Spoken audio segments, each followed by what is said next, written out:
don't care what anybody else says. I absolutely adored Captain America Brave New World, and I will not let the internet convince me that this is a bad movie whatsoever. Now, is it a perfect movie? No. But the highs that this movie gave me, I will take a little bit of the lows because this movie absolutely cooked, bro. Oh, Captain, my Captain, Sam Wilson is the absolute legend, and this is my Captain America, baby. This movie is the perfect sequel to The Falcon and the Winter Soldier because with that show, it showed us why it was so important for Sam Wilson to take up that mantle as Captain America. But with Brave New World, it shows us how he can be Captain America without the super soldier serum. And bro, this dude was going crazy in this movie, dog. The action in this movie had me feeling like a 10-year-old kid again watching a comic book movie for the very first time because I was so enthralled with every single action set piece in this movie. Sam Wilson, Captain America, was going toe to toe on the ground with people, knocking motherfuckers out, and he was in the sky going crazy. This is gonna be slight spoilers. It's not gonna ruin your enjoyment of the movie at all, but dog, Sam Wilson was riding a missile in this movie, dog. He surfs on a missile. There were two action set pieces that absolutely blew me away watching this movie, and one, it was this Indian Ocean fight fighting over Celestial Island, and two, it was obviously that Red Hulk fight. And speaking of Red Hulk, we gotta talk about him. Thaddeus Thunderbolt Ross turning into the Red Hulk was easily the highlight of this movie for me. The evolution of his character, kind of seeing him go angrier and angrier till he finally hulks out,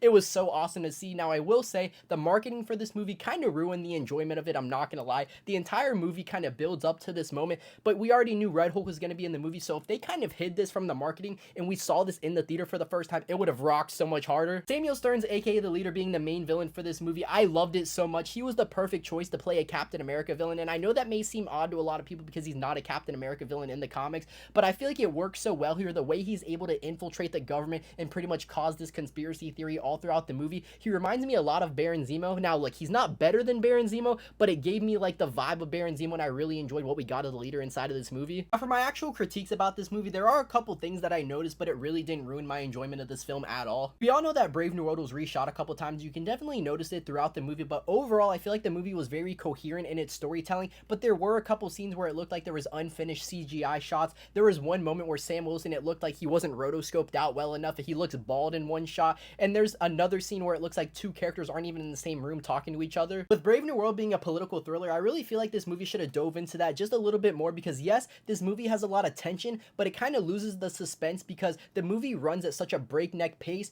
that it's like one moment you're like, okay, cool, who's doing this? But in like two scenes later, 10-15 minutes later, they explain exactly what's going on. It's like, boom, this character, this happens, boom, boom, boom, boom, boom. By the time you know it, you're at the end of the movie, so they really don't let you sit there and kind of think about it. And you know, I really thought, because you know, I am a nerd, I knew who the main villain of this movie was going to be, so nothing really surprised me during the movie. But I asked my mom because she really doesn't know much, and she even told me the same thing. She was like, yeah, like the suspense really wasn't there because they kind of just told you what was happening at each point in the movie. I have so much more to say about this movie, but I loved every single second of it. I gave it a 4-star out of 5 on Letterboxd.